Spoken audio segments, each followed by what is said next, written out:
നമസ്കാരം, നിലയോര വിശേഷങ്ങളിലേക്ക് സ്വാഗതം. ഒന്നുകിൽ ബാവ മാളിയേക്കൽ അല്ലെങ്കിൽ PR കുഞ്ഞുണ്ണി. UDF LDF മുന്നണികൾ ഒപ്പത്തിനൊപ്പം എത്തിയതോടെ തൃത്താല ബ്ലോക്ക് പഞ്ചായത്ത് പ്രസിഡന്റ് ഇവരിൽ ആരാകുമെന്ന ആകാംക്ഷയിലാണ് തൃത്താലക്കാരിപ്പോൾ. തൃത്താല ബ്ലോക്ക് പഞ്ചായത്ത് തെരഞ്ഞെടുപ്പ് ഫലം പുറത്തുവന്നപ്പോൾ UDF LDF മുന്നണികൾക്ക് തുല്യ സീറ്റ് നിലയാണ്. ആകെ 16 അംഗങ്ങളുള്ള തൃത്താല ബ്ലോക്ക് പഞ്ചായത്തിൽ UDFൽ നിന്നും LDFൽ നിന്നും 8 വീതം അംഗങ്ങളാണ് വിജയിച്ചു വന്നത്. ഇതോടെ ബ്ലോക്ക് പഞ്ചായത്ത് ഭരണം നിർണ്ണയിക്കുന്നത് നറുക്കെടുപ്പ് വഴിയാകുമെന്നാണ് സൂചന. EP ഗോപാലകൃഷ്ണൻ, മാളിയേക്കൽ ബാവ, P ദിവ്യ, UT താഹിർ, അബ്ദുൾ റഹ്മാൻ, KK ഹുസൈൻ പുളിയഞ്ഞാലിൽ, സൗമ്യ ഹരീഷ്, സക്കീന എന്നിവരാണ് UDFൽ നിന്നും ബ്ലോക്ക് പഞ്ചായത്തിലേക്ക് സ്ഥാനാർത്ഥികളായി വിജയിച്ചത്. LDFൽ നിന്നും Prajish KP, Maya Ashokan, Raviprakash, Rajisha M, PR Kunjunni, Neethu teacher, Akhila Jeevan, Jiji S എന്നിവരും വിജയിച്ചു. രാഷ്ട്രീയമായി ഏറെ പ്രാധാന്യമുള്ള തൃത്താലയിലെ ബ്ലോക്ക് പഞ്ചായത്ത് ഭരണം ഏതു വശത്തേക്ക് തിരിയുമെന്ന ആകാംക്ഷയിലാണ് രാഷ്ട്രീയ നേതൃത്വവും ജനങ്ങളും. അതേസമയം നറുക്ക് ലഭിച്ചാൽ ബ്ലോക്ക് പഞ്ചായത്ത് പ്രസിഡന്റ് സ്ഥാനത്തേക്ക് ഇരുമുന്നണികളിൽ നിന്നും 2 പേരുകളാണ് ഉയരുന്നത്. ബ്ലോക്ക് പഞ്ചായത്ത് തലക്കശ്ശേരി ഡിവിഷനിൽ നിന്നും വിജയിച്ച UDF സ്ഥാനാർത്ഥി ബാവ മാളിയേക്കലിന്റെ പേരാണ് കോൺഗ്രസിൽ നിന്നും ഉയരുന്നത്. തൃത്താല മണ്ഡലത്തിലെ ഏറ്റവും ജനകീയനായ കോൺഗ്രസ് നേതാക്കളിലൊരാളാണ് ബാവ മാളിയേക്കൽ. കൂടാതെ കഴിഞ്ഞ ബ്ലോക്ക് ഭരണസമിതിയിലെ ബ്ലോക്ക് പഞ്ചായത്ത് അംഗം കൂടിയായിരുന്ന അദ്ദേഹത്തിന്റെ നേതൃപാഠവും സേവന മനോഭാവവും കണക്കിലെടുത്താണ് അദ്ദേഹത്തിന്റെ പേര് കോൺഗ്രസ് നേതൃത്വം ബ്ലോക്ക് പ്രസിഡന്റ് സ്ഥാനത്തേക്ക് നിർദ്ദേശിക്കുന്നത്. അതേസമയം കൂറ്റനാട് ഡിവിഷനിൽ നിന്നും LDF സ്ഥാനാർത്ഥിയായി വിജയിച്ച PR കുഞ്ഞുണ്ണിയുടെ പേരാണ് CPM നേതൃത്വം മുന്നോട്ട് വെക്കുന്നത്. കഴിഞ്ഞ ഭരണസമിതിയിലെ ബ്ലോക്ക് പഞ്ചായത്ത് വൈസ് പ്രസിഡന്റായിരുന്നു PR കുഞ്ഞുണ്ണി. വിളയൂരിലെ UDF വിജയം ബെഡ്സ് സ്കൂളിലേക്ക് കുട്ടികൾക്കൊപ്പം ആഘോഷിച്ച് നിയുക്ത UDF മെമ്പർമാർ. കേക്ക് മുറിച്ചും വീൽചെയറും ഭക്ഷണവും നൽകിയുമായിരുന്നു ആഘോഷം.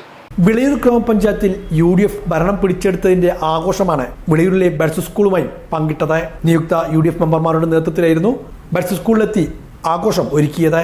കുട്ടികൾക്കൊപ്പം കേക്ക് മുറിച്ച് മധുരം പങ്കുവച്ചും അവർക്കായി ഭക്ഷണം വിളമ്പിയുമായിരുന്നു ആഘോഷ പരിപാടികൾ. സ്കൂളിലേക്ക് ആവശ്യമായ വീൽചെയറും നിയുക്ത മെമ്പർമാർ കൈമാറി. നിയുക്ത മെമ്പർമാരായ നീരടി സുധാകരൻ, ചൈതന്യ സുധീർ, മുബഷിറ സാബിർ, ഹസീന മുസ്തഫ, മുൻ പഞ്ചായത്ത് അംഗം CP ഷംസു, ബെഡ്സ് സ്കൂൾ അധ്യാപിക മരിയ ഹമീദ് തുടങ്ങിയവരും പങ്കെടുത്തു.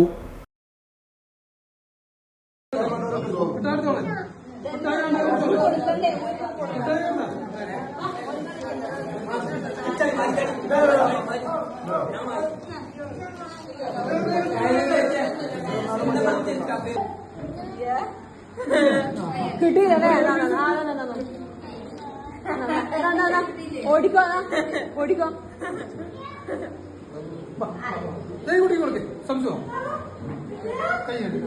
കൈ കാണിച്ചേ.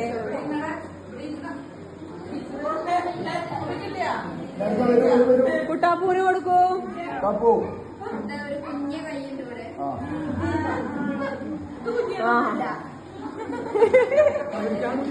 അവന് ഞാൻ കൊടുത്താ ഫസ്റ്റ്.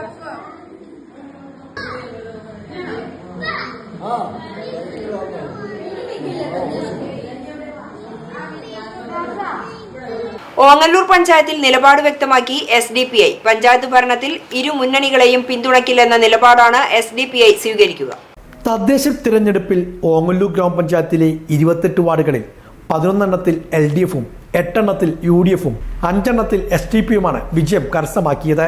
പഞ്ചായത്തിൽ SDPI വലിയ മുന്നേറ്റം കൂടിയാണ് ഈ തിരഞ്ഞെടുപ്പിൽ നടത്തിയിട്ടുള്ളത്. SDPയുടെ നിലപാട് പഞ്ചായത്തിൽ നിർണായകമാണ്. ഈ സാഹചര്യത്തിൽ കൂടിയാണ് SDPI തങ്ങളുടെ നിലപാട് വ്യക്തമാക്കിയത്.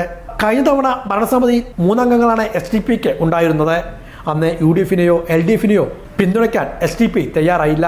ഇത്തവണയും അത്തരത്തിൽ ആരുമായി സഖ്യത്തിനില്ലെന്നാണ് SDPയുടെ നിലപാട്. ഇക്കാര്യം SDPI പട്ടാമ്പി മണ്ഡലം ട്രഷറർ അബ്ദുൽ ലത്തീഫ് ദാരിമി വ്യക്തമാക്കുകയും ചെയ്തു. നിലവിൽ നമ്മൾ അങ്ങനെ ഒരു തീരുമാനം എടുത്തില്ല. കഴിഞ്ഞ പ്രാവശ്യവും ഇവിടെ വേണമെങ്കിൽ ആരെങ്കിലും സപ്പോർട്ട് ചെയ്തിട്ട് ഭരണ സമിതിയിലേക്ക് കയറണമെങ്കിൽ കയറാമായിരുന്നു. പക്ഷേ നമുക്ക് അങ്ങനെയല്ല. ഇവിടെ ഭരിക്കുന്നവരാരായാലും അവരുടെ താല്പര്യം അവർക്ക് താല്പര്യമാണ്. നമ്മളെ സംബന്ധിച്ചിടത്തോളം നമുക്ക് ഭരണ പങ്കാളിത്തമാണ് നമുക്കും വേണ്ടത്. പക്ഷെ നിലവിൽ നമ്മൾ അങ്ങനെ ഒരു തീരുമാനം എടുത്തിട്ടില്ല. നിലവിൽ പഞ്ചായത്തിലെ 10ാം വാർഡ് മേച്ചിത്തറ, 11ാം വാർഡ് ചേരിക്കല്ല്, 13ാം വാർഡ് പഴഞ്ചേരി, 16ാം വാർഡ് പാറപ്പുറം, 18ാം വാർഡ് കൊണ്ടൂർക്കര എന്നിവിടങ്ങളിലാണ് SDPI വിജയം ഉറപ്പിച്ചത്. ഇടത് വലതു മുന്നണികൾക്കെതിരായുള്ള ജനവികാരം കൂടിയാണ് തങ്ങളുടെ വിജയമെന്നും SDPI അവകാശപ്പെട്ടു. ഈ പ്രാവശ്യത്തെ വിജയം നമുക്ക് ജനങ്ങളിൽ നിന്നുള്ള വലിയ പ്രതീക്ഷയാണ്. ഇടത് വലത് മുന്നണികൾക്കെതിരെയുള്ള ഒരു ജനകീയ വികാരം നമ്മുടെ വിജയത്തിലും റിസൾട്ടിലും കാണുന്നുണ്ട്. നമുക്ക് നേരത്തെ ഉണ്ടായിരുന്നത് 3 വാർഡുകളാണ് ഉണ്ടായിരുന്നത്. അതിന് കഴിഞ്ഞ അതിൻ്റെ മുന്നേ നമുക്ക് ഒന്നുമില്ലായിരുന്നു. പിന്നെ നമുക്ക് ആദ്യമായിട്ട് തന്നെ 3 വാർഡുകളാണ് കിട്ടുന്നത്. അതിൽ വളരെ നല്ല വികസന പ്രവർത്തനങ്ങൾ കാഴ്ചവെക്കാൻ സാധിച്ചു. ജനങ്ങളുടെ എല്ലാ വിഷയങ്ങളിലും ഇടപെടാൻ സാധിച്ചു. മാത്രമല്ല ഇടത് വലത് മുന്നണികളുടെ ഈ ഒരു ജനകീയമല്ലാത്ത നിലപാടുകൾക്കെതിരെയുള്ള ഒരു സമീപനമാണ് ജനങ്ങളുടെ വികാരം ഉണ്ടായത്. അതാണ് ഇപ്രാവശ്യത്തെ ഇലക്ഷനിൽ ഈ വോട്ടിലൂടെ നമ്മൾ SDPയുടെ സ്ഥാനാർത്ഥികൾ ജയിച്ച 5 വാർഡുകളും കാണാൻ സാധിച്ചു. കോൺഗ്രസ് നേതാവും വടകര MP ഷാഫി പറമ്പിലിന്റെ വാർഡിലും SDPക്ക് തന്നെയാണ് വിജയമുണ്ടായിട്ടുള്ളത്. കഴിഞ്ഞ തവണ മുഹമ്മദ് മുഹസിൻ MLAയുടെ വാർഡിലായിരുന്നു SDP വിജയം നേടിയിരുന്നത്. തിരുമിറ്റക്കോട് പഞ്ചായത്തിൽ പന്നിപ്പനി സ്ഥിരീകരിച്ച സാഹചര്യത്തിൽ രോഗം മനുഷ്യരിലേക്ക് പടർന്നു പിടിക്കുന്നതല്ലെന്നും ഇക്കാര്യത്തിൽ ആളുകൾ ആശങ്കപ്പെടേണ്ടതില്ലെന്നും മൃഗസംരക്ഷണ വകുപ്പ് അധികൃതർ അറിയിച്ചു. പ്രദേശത്ത് രോഗം കണ്ടെത്തിയ പന്നി ഫാമിൽ ഉദ്യോഗസ്ഥർ പരിശോധന നടത്തി. തിരുമിറ്റക്കോട് മലയകം പ്രദേശത്തെ പന്നി ഫാമിലാണ് രോഗം പടർന്നു പിടിച്ച സാഹചര്യത്തിൽ അധികൃതർ പരിശോധന നടത്തിയത്. പ്രദേശത്തെ പന്നി ഫാമിൽ 25 പന്നികളാണ് പന്നിപ്പനി ബാധിച്ച് ചത്തത്. നിലവിൽ ഫാമിലെ 15 പന്നികൾക്ക് കൂടി പരിശോധനയിൽ പന്നിപ്പനി സ്ഥിരീകരിച്ചിട്ടുണ്ട്. ഈ സാഹചര്യം കണക്കിലെടുത്തായിരുന്നു ചൊവ്വാഴ്ച ഉച്ചയോടെ ജില്ലാ മൃഗസംരക്ഷണ വകുപ്പ് ഡെപ്യൂട്ടി ഡയറക്ടറുടെ നേതൃത്വത്തിലുള്ള സംഘം പരിശോധന നടത്തിയത്. നിലവിലെ ആളുകൾക്ക് ആശങ്ക വേണ്ടെന്നും പന്നിപ്പനി മറ്റ് അസുഖങ്ങളെപ്പോലെ മനുഷ്യരിലേക്ക് പടരുന്നതല്ലെന്നും വെറ്റിനറി ഡോക്ടർ കാർത്തിക പറഞ്ഞു.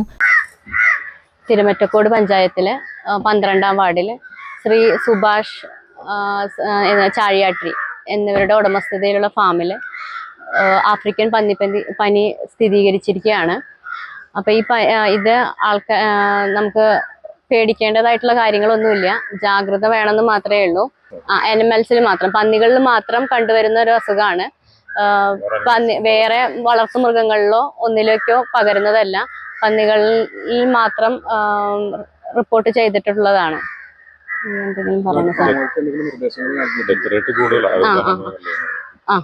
ഇതിന് ഈ അസുഖം ബാധിച്ചു കഴിഞ്ഞാൽ പന്നികളിൽ 100% വരെ മരണ നിരക്കുണ്ടാവും. അതുകൊണ്ടാണ് നമ്മൾ വേറെ ട്രീറ്റ്മെന്റ്, വേറെ ചികിത്സ കാര്യങ്ങളൊന്നുമില്ല.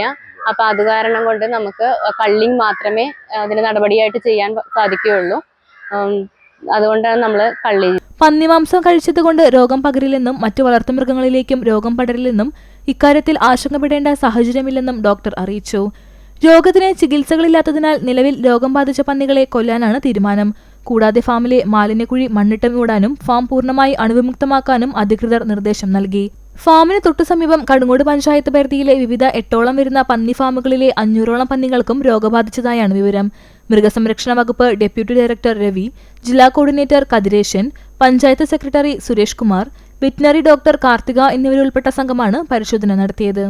തിരുമിറ്റക്കോട് ഗ്രാമപഞ്ചായത്തിലെ 12ാം വാർഡായ ചാഴിയാട്ടിരിയിൽ ആഫ്രിക്കൻ പന്നിപ്പനി സ്ഥിരീകരിച്ച സാഹചര്യത്തിൽ രോഗവ്യാപനം തടയുന്നതിനായി മുൻകരുതൽ നടപടികൾ സ്വീകരിക്കാൻ ജില്ലാ കളക്ടർ മാധവിക്കുട്ടി MS ഉത്തരവിട്ടു. രോഗം സ്ഥിരീകരിച്ച പന്നി ഫാമിന് ചുറ്റുമുള്ള 1 കിലോമീറ്റർ ചുറ്റളവ് രോഗബാധിത പ്രദേശമായും 10 കിലോമീറ്റർ ചുറ്റളവിൽ ഉൾപ്പെടുന്ന 4 ഗ്രാമപഞ്ചായത്തുകളെ രോഗനിരീക്ഷണ മേഖലയായും പ്രഖ്യാപിച്ചു.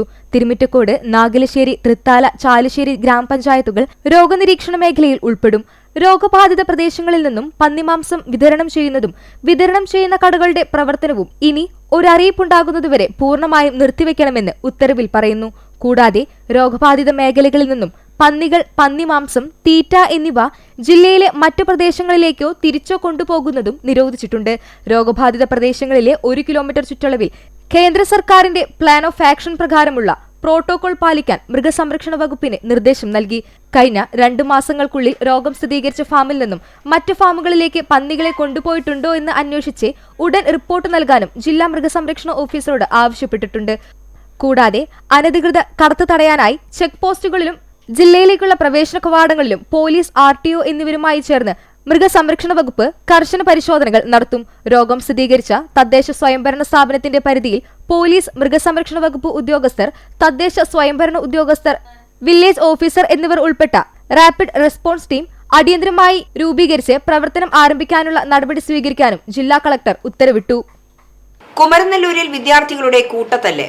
കുമരനെല്ലൂർ ഗവൺമെന്റ് സ്കൂളിലെ 10ാം ക്ലാസ് +1 വിദ്യാർത്ഥികളാണ് റോഡിൽ ചേരിതിരിഞ്ഞ് തമ്മിൽ തല്ലിയത്. വിദ്യാർത്ഥികൾ തമ്മിൽ പരസ്പരം മർദ്ദിക്കുന്നതിന്റെയും ചാടി ചവിട്ടുന്നതിന്റെയും വീഡിയോ ദൃശ്യങ്ങളും പുറത്തുവന്നു. സമീപത്ത് ഉപയോഗശൂന്യമായി കിടന്നിരുന്ന ട്യൂബ്ലൈറ്റ് ഉപയോഗിച്ച് തലയ്ക്ക് അടിച്ചതായും ദൃക്സാക്ഷികളായ നാട്ടുകാർ പറഞ്ഞു. സംഭവം പോലീസിൽ അറിയിച്ചെങ്കിലും പോലീസ് എത്തുന്നതിന് മുമ്പ് അധ്യാപകരും നാട്ടുകാരും ഇടപെട്ട് വിദ്യാർത്ഥി സംഘട്ടനം ഒഴിവാക്കി.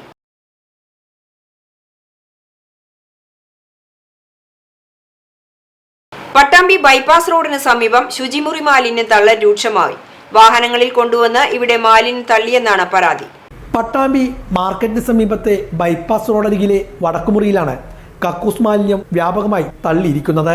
ബൈപ്പാസ് റോഡിൽ മത്സ്യമാർക്കറ്റിന് പിറകുവശത്തായാണ് റോഡരികിൽ വലിയ തോതിൽ വാഹനത്തിൽ കൊണ്ടുവന്ന് കക്കൂസ് മാലിന്യം ഒഴുക്കിവിട്ടിരിക്കുന്നത്. പ്രഭാത സവാരിക്കാർ ഉൾപ്പെടെയുള്ള യാത്രക്കാർക്ക് ഇത് വലിയ ദുരിതമാണ് സൃഷ്ടിക്കുന്നത്. സമീപത്തെല്ലാം നിരവധി വീടുകളും സ്ഥിതി ചെയ്യുന്നുണ്ട്. ദിവസങ്ങൾക്ക് മുമ്പാണ് ഇവിടെ മാലിന്യം തള്ളിയതെന്നാണ് പ്രദേശവാസികൾ പറയുന്നത്. ഇത്തരത്തിലുള്ള പ്രവർത്തനങ്ങൾ നടത്തുന്നവർക്കെതിരെ ശക്തമായ നടപടി വേണമെന്നാണ് ആവശ്യം. വഴിവിളക്കുകളുടെ അഭാവം മൂലം ബൈപ്പാസ് റോഡിൽ രാത്രികാലങ്ങളിൽ ദുരിതം ഏറെയാണ്. മാലിന്യം തള്ളുവാൻ എത്തുന്നവർക്ക് വഴിവിളക്കുകൾ ഇല്ലാത്തതും സൗകര്യമാണെന്നും ഇത്തരം സാഹചര്യത്തിൽ ഇവിടെ വഴിവിളക്കുകൾ സ്ഥാപിക്കണമെന്നും നിരീക്ഷണ ക്യാമറകൾ സ്ഥാപിക്കണമെന്ന ആവശ്യവും ഉയരുന്നുണ്ട്. പട്ടാമ്പി നഗരസഭയിലെ മാർക്കറ്റിന് പുറകുവശത്തുള്ള ബൈപ്പാസിൽ കക്കൂസ് മാലിന്യം തള്ളിയിട്ട് 3 ദിവസങ്ങളായി. ആരോഗ്യ വിഭാഗമോ ഒന്നും മുനിസിപ്പാലിറ്റിയുടെ ഭാഗത്തുനിന്ന് ഇതുവരെ ആ പ്രദേശത്ത് വരികയോ ഒന്നും ഉണ്ടായിട്ടില്ല. ഇവിടുത്തെ നാട്ടുകാർ പറഞ്ഞതിൻ്റെ അടിസ്ഥാനത്തിലാണ് ഇന്ന് രാവിലെ കൊണ്ടുവന്ന് അതിൻ്റെ മുകളിൽ കുറച്ച് ബ്ലീച്ചിങ് പൗഡർ ഇട്ട് പോയതല്ലാതെ ഈ നേരം വരേക്കും ഒരു നടപടിയുമില്ല. ബൈപ്പാസിൻ്റെ ചുറ്റുവട്ടം ചെറിയ കുട്ടികൾ സ്കൂളിലേക്ക് പോകുന്ന വഴിയാണ്. അതിന് പുറമെ തിങ്ങി നിറഞ്ഞു നിൽക്കുന്ന ആൾപ്പാർപ്പുള്ള വീടുകളുള്ള സ്ഥലം കൂടിയാണ്. ഇത് ക്യാമറ വെച്ച ആളെ പിടിക്കാനോ മുനിസിപ്പാലിറ്റി ഇതുവരെ തയ്യാറായിട്ടില്ല. ഇത് സത്യമായ നടപടിയെടുത്തില്ലെങ്കിൽ ഭാരതീയ ജനതാ പാർട്ടി പട്ടാമ്പി മുനിസിപ്പൽ കമ്മിറ്റിയുടെ നേതൃത്വത്തിൽ ശക്തമായ സമരം നടത്താൻ വേണ്ടി ഞങ്ങൾ പോവുകയാണ്. കുടുംബശ്രീയുടെ ആഭിമുഖ്യത്തിൽ 2026 ജനുവരി 2 മുതൽ 11 വരെ തൃത്താല ചാലിശ്ശേരിയിൽ സംഘടിപ്പിക്കുന്ന ദേശീയ സരസ് മേളയ്ക്ക് പാലക്കാട് ജില്ല ഒരുങ്ങി. നാഗലശ്ശേരി സർവീസ് സഹകരണ ബാങ്ക് ഹാളിൽ വെച്ച് ദേശീയ സരസ് മേള സംഘാടക സമിതി ചെയർമാനും തദ്ദേശ സ്വയംഭരണ എക്സൈസ് പാർലമെന്ററി കാര്യ വകുപ്പ് മന്ത്രിയുമായ MP രാജേഷ് മേളയുടെ പോസ്റ്റർ പ്രകാശനം ചെയ്തു. ഡിസംബർ 19, 20, 21 തീയതികളിൽ സരസ് മേളയുടെ പ്രചാരണത്തിന്റെ ഭാഗമായി ഗൃഹസന്ദർശനവും 28-ാം തീയതി തൃത്താല മണ്ഡലത്തിൽ ശുചീകരണ പ്രവർത്തനങ്ങളും നടത്തും. കൂടാതെ 30-ാം തീയതി കൂട്ടുപാത മുതൽ ചാലിശ്ശേരി വരെ മിനി മാരത്തൺ സംഘടിപ്പിക്കുമെന്ന് മന്ത്രി അറിയിച്ചു. കുടുംബശ്രീ ജില്ലാ മിഷൻ കോർഡിനേറ്റർ P. ഉണ്ണികൃഷ്ണൻ യോഗത്തിന് സ്വാഗതം പറഞ്ഞു. ഇന്ത്യയിലെ ഗ്രാമീണ സംരംഭകരുടെ ഉൽപ്പന്നങ്ങൾ ഒരു കുടക്കീഴിൽ അണിനിരത്തി കുടുംബശ്രീ സംഘടിപ്പിക്കുന്ന ദേശീയ സരസ് മേളയിൽ കേരളം ഉൾപ്പെടെ 28 സംസ്ഥാനങ്ങളിൽ നിന്നും കേന്ദ്രഭരണ പ്രദേശങ്ങളിൽ നിന്നുമുള്ള 250 പ്രദർശന വിപണന സ്റ്റാളുകളിൽ കരകൗശല വസ്തുക്കൾ, ആഭരണങ്ങൾ, തുണിത്തരങ്ങൾ, ഗൃഹോപകരണങ്ങൾ, നിത്യോപയോഗ സാധനങ്ങൾ തുടങ്ങി വിവിധ ഉൽപ്പന്നങ്ങളുണ്ടാകും. 30 സ്റ്റാളുകളുള്ള ഫുഡ് കോർട്ടിൽ ഇന്ത്യയിലെ വിവിധ സംസ്ഥാനങ്ങളിലെ പരമ്പരാഗത ഭക്ഷണ വിഭവങ്ങളും ആസ്വദിക്കാം. എല്ലാ ദിവസവും കലാസാംസ്കാരിക പരിപാടികളും സെമിനാറുകളും മേളയിലുണ്ടാകും. അനുബന്ധമായി flower show, amusement park, pet show, പുസ്തകമേള എന്നിവയുമുണ്ടാകും. വിവിധ സബ് കമ്മിറ്റി ചെയർമാൻമാർ, കൺവീനർമാർ, ജനപ്രതിനിധികൾ, സെക്രട്ടറിമാർ, CDS ചെയർപേഴ്സൺമാർ, കുടുംബശ്രീ ജില്ലാ മിഷൻ ഭാരവാഹികൾ, വിവിധ ഉദ്യോഗസ്ഥർ എന്നിവർ പങ്കെടുത്തു. ഓരോ ADS തലത്തിലും സംഘാടക സമിതിയുണ്ട്. ആ ADS തലത്തിൽ ശുചീകരണം നടത്തുന്നതാണ് തീരുമാനിച്ചിട്ടുള്ളത്. കുടുംബശ്രീ മാത്രമല്ല, കുടുംബശ്രീയാണ് മുൻകൈ എടുക്കേണ്ട. സംഘാടനം നമ്മുടേതാണല്ലോ. കുടുംബശ്രീ ഉണ്ടാവും, തൊഴിലുറപ്പ്, ഹരിതകർമ്മസേന, പിന്നെ NSS volunteers, NCC, SPC cadets, പിന്നെ ക്ലബ്ബുകൾ, കലാസമിതികൾ എല്ലാവരെയും മനസ്സിലാക്കണമെന്നാണ് നിശ്ചയിച്ചിട്ടുള്ളത്. അപ്പോൾ അത് വിപുലമായിട്ടുള്ള ഈ ശുചീകരണ പരിപാടി സംഘടിപ്പിക്കാം. പിന്നെ നമ്മുടെ മിനി മാരത്തൺ അല്ലേ, അത് ഓടാൻ പറ്റുന്ന ആൾക്കാരാണ് 30-ാം തീയതി, അല്ലെങ്കിൽ കുറച്ച് ദൂരം ഓടാൻ പറ്റുന്നവരെ വന്നാൽ ഇവിടെ ഓടണമെന്ന് നിർബന്ധമൊന്നുമില്ല. എവിടുത്തെ തുടങ്ങി കൂട്ടുപാതയിൽ തുടങ്ങിയിട്ട് ചാലിശ്ശേരി വരെയാണ്. അതാണ് മാരത്തോൺ എന്ന് പറഞ്ഞാൽ. പിന്നെ മാരത്തോൺ എന്ന് പറഞ്ഞാൽ 10 മീറ്റർ ഓട്ടാണ്. Chalissery saint Peter's and saint Paul's Yakobaya Suriyani പള്ളിക്ക് കീഴിലുള്ള അറക്കൽ സെന്റ് തോമസ് കുടുംബ യൂണിറ്റ് ക്രിസ്മസ് കരോൾ നടത്തി. വികാരി ഫാദർ ബിജു മുങ്ങാംകുന്നേൽ ഉദ്ഘാടനം ചെയ്തു. യൂണിറ്റിന് കീഴിലുള്ള വീടുകളിലെത്തി ക്രിസ്മസ് സന്ദേശവും ക്രിസ്മസ് ഗാനങ്ങളും ആലപിച്ചു. ക്രിസ്മസ് പാപ്പ മധുര വിതരണവും നടത്തി. കുടുംബ unit vice president Simon, secretary Noby, joint secretary Samson, കുടുംബ യൂണിറ്റ് കോർഡിനേറ്റർ ജിനു നോബി, ഉഷ, അബി, സാനി, അന്നാമ പോൾസൺ എന്നിവർ നേതൃത്വം നൽകി. Chalissery saint Peter's and saint Paul's Yakobaya Suriyani പള്ളിക്ക് കീഴിലുള്ള സെന്റ് മേരീസ് കുടുംബ യൂണിറ്റ് ക്രിസ്മസ് കരോൾ നടത്തി. ഞായറാഴ്ച വൈകിട്ട് പള്ളിയിൽ നിന്ന് ആരംഭിച്ച ക്രിസ്മസ് കരോൾ വികാരി ഫാദർ ബിജു മുങ്ങാംകുന്നേൽ ഉദ്ഘാടനം ചെയ്തു. യൂണിറ്റിന് കീഴിലുള്ള വീടുകളിലെത്തി ക്രിസ്മസ് സന്ദേശം നൽകി. കുട്ടികളുടെ ഫ്ലാഷ് മോബ്, മനോഹരമായി. Unit vice president Sunny Kananaikkal, secretary Reji K Paulose, joint secretary Lini Reji, treasurer Simi Simson എന്നിവർ നേതൃത്വം നൽകി. ഇതോടെ നിളയൊരു വിശേഷങ്ങൾ സമാപിക്കുന്നു. നമസ്കാരം.